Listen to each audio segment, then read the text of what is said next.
مسلم شریف میں آگے الفاظ ہیں کہ سیدنا ابو ہریرہ کہتے ہیں کہ حضرت عمر فاروق رضی اللہ تعالیٰ عنہ مجھ سے کہا کرتے تھے کہ مجھے اپنی زندگی میں کبھی بھی نبی علیہ السلام کی طرف سے عمارت کا شوق پیدا نہیں ہوا. وہ کہتے تھے میری ایک زندگی میں جو عمارت والا معاملہ ہے میں اس سے دور ہی بھاگتا ہوں.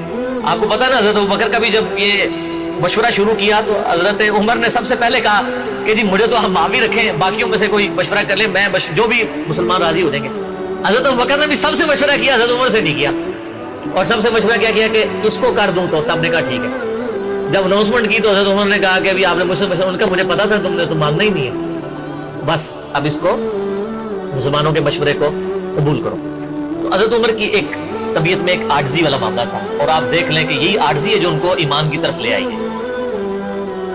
نبی علیہ السلام کی ترمذی میں دعا ہے نا, اے اللہ عمر ابن حشام اور عمر ابن خطاب میں سے ایک کو اسلام کی دولت دے. ابو جہل کو کیوں نہیں ملی؟ میں آپ کو ایک ہی فرق ایک ہی بندے کی زبانی بتا دیتا ہوں. حضرت عبداللہ ابن مسعود کہتے ہیں, صحیح بخاری میں آتا ہے کہ جب اس مرنے کے قریب تھا, جو 2 بچوں نے اس کو قتل کر کے نیچے گرایا, بھی اس کی رمت باقی تھی, تو میں اس کی جب گردن کاٹنے کے لیے اس کے سینے پہ چڑھا تو مجھے کہنے لگا کہ تم ایک کم ذات کے آدمی نے ایک بہت بڑی سواری کے اوپر سوار ہوا ہے اور میری گردن کو نیچے سے کاٹنا تاکہ سردار کی گردن نظر آئے. یہ اکڑ آخری وقت میں بھی نہیں جانی ہے, ٹھیک ہے. اور دوسری طرف آپ حضرت عمر فاروق رضی اللہ تعالیٰ کو دیکھیں کہ بلال حبشی کو کہہ رہے ہیں, صحیح بخاری میں حدیث ہے کہ ابو بکر ہمارے سید ہیں جنہوں نے ہمارے سید بلال کو آزاد کروایا. عرب کے بنو عدی کا سردار ایک حبشی کو, یہ آپ امیجن ہی نہیں کر سکتے آج کہ خاندانی وہاں پہ نظام, قریش تو اپنے برابر کسی کو سمجھتے نہیں تھے, سیدنا بلال کہتے. اور ایک دفعہ جب ابو جہل پٹائی کر رہا تھا عبداللہ ابن مسعود کی, دھکا مار کے چلا گیا. یہ سب کچھ عمر سیریز میں فلمایا قطر والا. تو وہ اب وہ نیچے گرے پڑے ہوئے ہیں, حضرت عمر وہاں سے گزر رہے ہوتے ہیں, ابھی اسلام نہیں قبول کیا, تو وہ ہاتھ پکڑ کے اسے اٹھاتے ہیں. عبداللہ بن مسعود کی زبان سے نکل جاتا ہے کہ واللہ تم ان دونوں میں سے بہتر.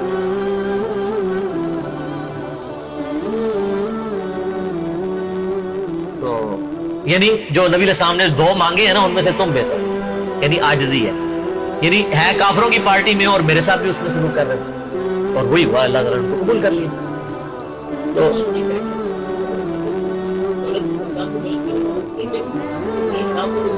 یہ بھی یہ 2 علیحدہ حدیث ہیں, 2 علیحدہ, ترمذی میں دونوں روایت ہیں. اچھا اب آپ دیکھیں کہ سیدنا عمر فاروق رضی اللہ تعالیٰ عنہ کہتے ہیں, حضرت ابو ہریرہ کہتے ہیں مسلم شریف کی اس حدیث میں کہ حضرت عمر مجھے کہا کرتے تھے مجھے پوری زندگی کبھی عمارت کا شوق نہیں ہوا سوائے اس دن کے کہ جس دن علی کو جھنڈا ملا. مجھے بھی خواہش تھی کہ کاش نبی علیہ السلام مجھے وہ جھنڈا دے. یہ حضرت علی کے لیے بہت بڑی فضیلت ہے اس حوالے سے کہ سیدنا عمر ان پر رشک کرتے. باقی ایک سنن کبریٰ البیہقی میں من گھڑت روایت ہے کہ حضرت عمر کہا کرتے تھے, وہ جو ایک بڑی مشہور بیان کر رہے ہوتے ہیں کہ جی وہ ستاروں کے برابر کس کی نیکی ہیں. حضرت عائشہ نے پوچھا ان کا بھی تیرے باپ کی ہیں, تو حضرت عمر کی ہیں, تو پوچھا کہ میرے باپ کی, ان کا بھی, ان کی تو ایک نیکی جو ہے وہ غار ثور کی سب پہ بھاری ہے. اس حدیث کو شیخ البانی نے, شیخ زبیل زئی صاحب نے, دونوں نے لکھا ہے یہ موضوع حدیث ہے, وضع کی گئی حدیث ہے, لیکن یہ ہمارے مسلمانوں کے بچے کو یاد ہے, جعلی حدیث ہے, ضعیف نہیں سر, گھڑی ہوئی حدیث ہے. اور جو مسلم شریف کی حدیث تھی وہ ہم نے آگے ایکسپلور کیا کہ حضرت عمر کہتے تھے مجھے علی پر رشک کہ مجھے وہ جھنڈا نہیں ملا اور علی کو. دوسری طرف سیدنا علی بھی سیدنا عمر سے بڑی محبت کرتے. ہاں, بخاری اور مسلم دونوں میں حدیث ہے, مشکات میں بھی آپ کو مل جائے گی 3 جلد میں, حضرت ابوبکر عمر کے فضائل کی چیپٹر.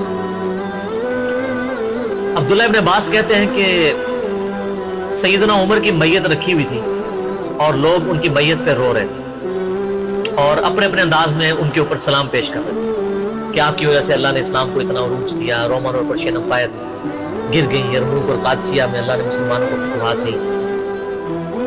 اور کہتے ہیں اتنے میں ایک شخص میرے پیچھے آگے کھڑا ہوا, کیونکہ میں بھی میت کے سامنے بیٹھا ہوا تھا, اس نے میرے کندھے کے اوپر آگے یوں کونی رکھ لی اور اس نے سیدنا عمر کی میت کو مخاطب کر کے کہا کہ اللہ تجھ پہ رحم کرے اے عمر ابن خطاب. میں نے اللہ کے محبوب صلی اللہ علیہ وآلہ وسلم سے بارہا سنا تھا کہ میں ابو بکر اور عمر فلاں جگہ گئے, میں ابو بکر اور عمر داخل ہوئے, میں ابو بکر اور عمر نکلے, مجھے امید تھی کہ تم اپنے ان دو ساتھیوں کے ساتھ جا کے ملو گے. کون سے دو ساتھی؟ سیدنا ابو بکر اور سیدنا محمد رسول اللہ صلی اللہ علیہ وآلہ وسلم. اور اللہ کی قسم اس روئے عرض پہ تم وہ شخص تھے کہ مجھے خواہش ہے کہ میں تمہارے اعمال کے ساتھ اللہ کے حضور پیش ہوں. ظاہر ہے اتنا بڑا عروج سر، انسانی تاریخ کا سب سے بڑا ریولوشن نبی علیہ السلام کا، اس کی ایپیکس سیدنا عمر کے دور میں ہوئی ہے. اور یہ اللہ کا معجزہ ہے. نبی علیہ السلام کی مبارک زندگی میں انقلاب آتا نا تو اس طرح کے تو بہت لیڈر پہلے بھی آئے تھے جنہوں نے اپنی زندگیوں میں انقلاب لے کے آئے تھے. یہ معجزہ یہ تھا کہ وہ شخص دنیا سے چلا گیا، ہزاروں اس کے ماننے والے مرتد ہو گئے ہیں عرب قبائل، اور چند مخلص ساتھی ساتھ ہیں، اس کے باوجود اللہ نے رومن اور پرشین امپائر الٹوا دیے. کتنا بڑا معجزہ ہے. اگر نبی علیہ السلام اپنی مبارک زندگی میں کر جاتے وہ تو سکندر اعظم بھی کر گیا، بعد میں چنگیز خان نے بھی کیا، بڑے بڑے لیڈر آئے. یہ ڈفرنس، ایک یہ ڈفرنس، اور دوسرا ڈفرنس یہ کہ نبی علیہ السلام نے اپنی وفات کے بعد 10 سال بعد، 20 سال بعد، 30 سال بعد، 50 سال بعد، ایون 500 1000 سال بعد ہونے والے واقعات کو بھی بیان فرما دیا کہ یہ ہوگا. آج تو ہم تاریخ میں دیکھ سکتے ہیں کہ وہ سب کچھ ہوا ہے. اگر آپ کو شوق ہو تو دلائل النبوہ امام بیہقی کی کتاب ہے، 3500 حدیث پہ 5ویں صدی ہجری میں لکھی گئی ہے. اس میں 500 سال میں جو نبی علیہ السلام کی پروفیسیز پوری ہوئی ہیں نا، منوان اسی طریقے سے موجود ہے. بخاری مسلم میں جو حدیثیں ہیں تاتاریوں سے جنگوں والی، وہ اس وقت تک نہیں ہوئی تھی، حدیثیں تو پہلے سے موجود تھی. آج تو ہم ان کو بھی درست مان رہے ہیں. ٹھیک ہے، نبی علیہ السلام نے پریڈکشن کی تھی کہ ان قریب کیسر روم ختم ہوگا، قیامت تک کوئی کیسر نہیں ہوگا. بخاری مسلم کی حدیث ہے، اور دیکھ لیں قیامت تک کوئی کیسر نہیں ہوا. ان قریب پرشین امپائر ختم ہوگی اور قیامت تک کوئی کسرا نہیں ہوگا. آج دیکھ لیں 1400 سال ہو گئے ہیں سر. یہ اسی طریقے سے کہ میں کہوں کہ ان قریب امریکہ اور رشیا ختم ہو جائیں گے ود ان فیو ایئرز، اور قیامت تک کبھی ان کو پاورز نہیں ملیں گے جو کہ ابھی پاور ہیں اور جن کی صدیوں سے چل رہی ہیں. اور وہ پھر پاور بھی ان لوگوں کے ہاتھوں ہوئی ہے کہ جن کے پاس اسلحہ بھی نہیں تھا ان کے سے لڑنے کے لیے، مین پاور بھی نہیں تھی ان کے لیول کی، الٹوا دی اللہ تعالیٰ نے. تو سیدنا علی نے کہا کہ یعنی ابن عباس کہتے ہیں کہ حضرت عمر فاروق رضی اللہ تعالیٰ عنہ کی میت پہ یعنی یہ کلام وہ جو شخص میرے یعنی کندھے پہ کونی رکھ کے کر رہا تھا نا، تو میں نے جب اس کو مڑ کے دیکھا تو وہ علی بن ابی طالب جو سیدنا عمر کے بارے میں یہ کلمات کہتے تھے.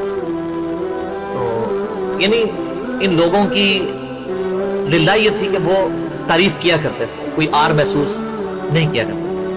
اور آپ دیکھیں سیدنا عمر کی بھی کتنی محبت تھی سیدنا علی سے کہ جب کبھی بھی فارن ٹور پہ جاتے تھے اپنی جگہ حضرت علی کو خلیفہ بنا کے جاتے تھے. کیونکہ نبی علیہ السلام جب تبوک پہ گئے تھے تو سیدنا علی کو چھوڑ کے گئے تھے. بخاری مسلم میں آتا ہے حضرت علی رو پڑے، پہلا اور آخری موقع تھا کہ جنگ میں نہیں گئے تھے. فرمایا تم اس پہ راضی نہیں ہو، تمہاری میرے ساتھ وہی نسبت ہے جو ہارون کی موسیٰ کے ساتھ، مگر میرے بعد کوئی نبی نہیں. تو حضرت عمر اس سنت میں عمل کرتے تھے. جب بھی وہ جاتے تھے، جب بیت المقدس فتح ہوا چابیوں کے لیے انہوں نے بلایا، سیدنا علی کو اپنی جگہ چھوڑ کے گئے. اس سنت پہ عمل کیا کرتے. اور یہ بات شیعہ کے ہاں بھی ملتی.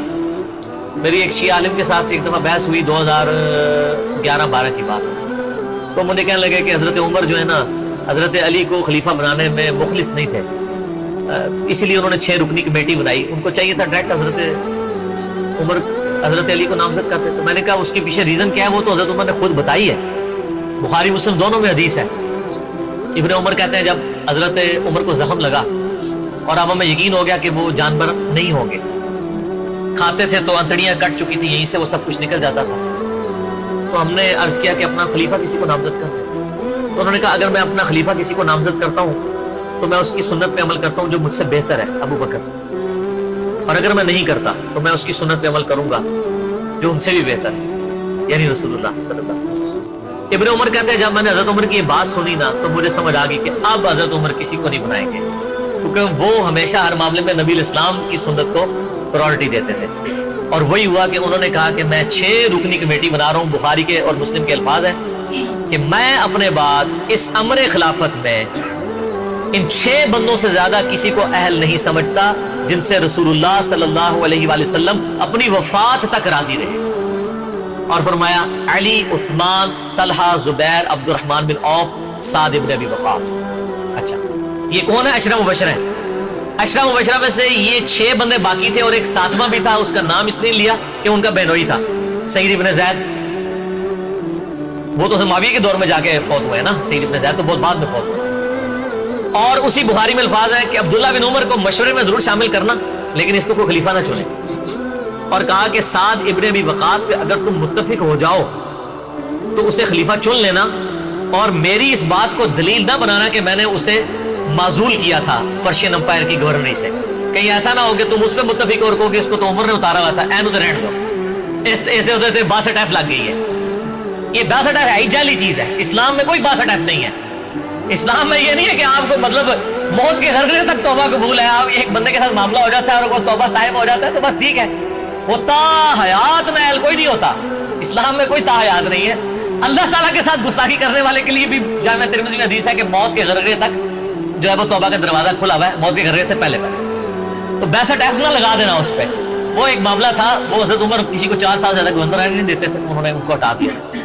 تو یعنی ان لوگوں کی یہ للہیت ہوا کرتی۔ تو میں نے اس کو کہا کہ دیکھو کہ یہ وجہ تھی کہ انہوں نے نبی علیہ السلام کی سنت پہ عمل کیا کہ میں ان 6 بندوں سے نبی علیہ السلام راضی تھے، میں اس کمیٹی بناؤں گا، میں، اور اس میں الفاظ ہیں بخاری مسلم میں کہ میں زندگی بھر تمہارا بوجھ اٹھاتا رہا، اپنے مرنے کے بعد تمہارا بوجھ نہیں اٹھاؤں گا، تم خود اپنا خلیفہ چن لینا ان 6 میں سے، یعنی میں کسی کو نامینیٹ نہیں کروں گا۔ دوسرا میں نے اس شیعہ عالم سے یہ بات کی کہ حضرت عمر اتنے بڑے رسک کے اوپر تھے کہ جس نے پوری دنیا کو الٹ دیا ہے، اور وہ چند بندے لے کے رومن اور پرشین امپائر کا وزٹ کر رہا ہے، کوئی بھی قافلہ ان پہ حملہ کر کے ان کو شہید کر سکتا تھا، اور اگر خدا نہ خواستہ اس دوران وہ شہید ہو جاتے تو حضرت علی آٹومیٹکلی خلیفہ ہوتے کیونکہ ان کو چھوڑ کے گئے ہوئے تھے، یہ ان کا اخلاص تھا۔ پھر سیدنا عمر نے حضرت علی کو چیف جسٹس لگایا ہوا تھا حجاز کا۔ چیف جسٹس آج کل نہیں سنبھالا جا رہا، اور اس زمانے میں جب اسلام کا دورہ ہو، عدل کا نظام ہو، اور تینوں جو زہد کے امام تھے نا، حضرت عمر نے ان کو چیف جسٹس لگایا تھا۔ رومن امپائر گری، اصحاب صفہ میں سے ابو درداء کو لگایا، سب سے غریب ترین صحابی، یہ ان کا کرائٹیریا تھا۔ ابو سفیان، بڑے بڑے لوگ جو اینڈ پہ مسلمان ہوئے، یہ لائنیں بنا کے کھڑے رہتے تھے، حضرت عمر ان کو نہیں ملتے تھے جب تک باقیوں سے فارغ نہ ہو جائے۔ وہ کہتے تھے ہم سردار، ان کا نہیں، تم اسلام میں بعد میں آئے۔ اور وہ مہاجرین کے وظیفے اور اصحاب بدر کے وظیفے انہوں نے باقیوں سے ڈبل لگائے ہوئے کہ انہوں نے برے وقت میں اسلام کا ساتھ۔ اور پرشین امپائر گری، عبداللہ ابن مسعود، زہد ترین صحابی، زہد کے امام، ان کو وہاں پہ چیف جسٹس لگایا، اور حجاز کے اندر سیدنا علی کو لگایا۔ اور اس سے بھی بڑھ کے سیدنا علی بن ابی طالب کی ایک بیٹی ہے ام کلثوم، سیدہ فاطمہ سے ان کا رشتہ مانگا سیدنا عمر کہ میرا اہل بیت رسول کے ساتھ رشتہ بنا۔ صحیح بخاری میں بھی اس کا ذکر اشارتاً موجود ہے ام کلثوم کا۔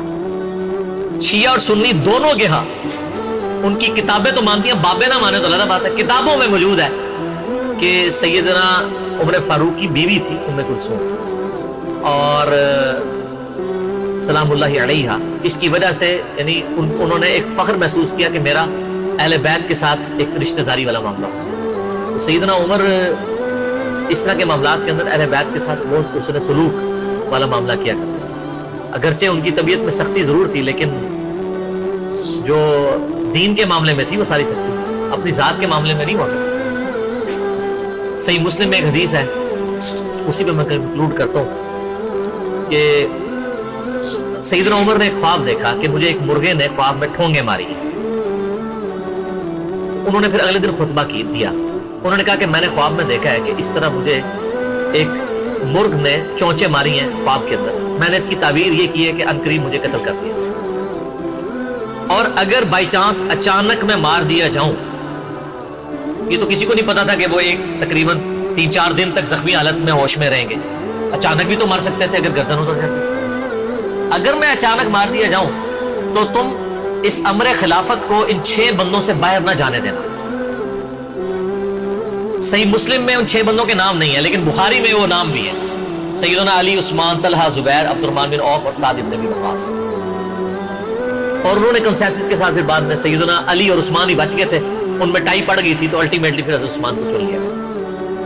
تو اگر میں اچانک مار دیا جاؤں تو ان 6 بندوں سے باہر کسی کو خلیفہ نہ چننا، اور مجھے پتا ہے کہ جب تم ان 6 بندوں میں سے کسی کو خلیفہ چنو گے تو کچھ لوگ تمہاری مخالفت کریں گے، اور یہ وہی لوگ ہیں جن کو میں نے اسلام کی خاطر اپنے ہاتھوں سے مارا ہوا ہے، یعنی وہ لوگ جو بالکل اینڈ پہ مسلمان ہوئے ہیں، جن سے ہم نے غزوہ بدر، خندق، احد لڑی ہوئی ہے، اب یہ اینڈ پہ مسلمان ہوئے ہیں چونکہ وہاں پہ بھی انہوں نے حکمرانی دیکھی ہوئی ہے تو یہاں پہ بھی ان کی خواہش یہ ہوگی کہ ان میں سے کسی کو خلیفہ چنا جائے. تو جب تم دیکھو کہ ایسے لوگ اس خلافت کے دشمن ہیں، ان 6 میں سے کسی بندے کی خلافت کی مخالفت کر رہے ہیں، تو تم سمجھ لینا کہ یہ لوگ اللہ کے دشمن، اور دوسرے الفاظ تو بڑے سخت ہیں، کافر ہیں. اب اس کی میننگ میں نہیں کرتا، وہ پھر کسی اور طرف بات چلی جائے گی. آپ میرا ریسرچ پیپر واقعہ کربلا کا حقیقی پس منظر 72 صحیح الاسناد احادیث کی روشنی میں، جس میں میں نے 200 روایتیں اکثر بخاری مسلم سے پیش کی ہیں، اس کے سٹارٹ میں نے حدیث لکھ کے پھر لکھا ہے کہ اب آئندہ صفحات میں آپ کو پتہ چلے گا کہ سیدنا عمر اسلام کا دشمن کن لوگوں کو سمجھتے تھے. اور یہی الفاظ صحیح بخاری میں عبداللہ بن عمر نے بھی استعمال کیے تھے. کس کے بارے میں کیے تھے وہ ہمارا ریسرچ پیپر. ٹھیک ہے.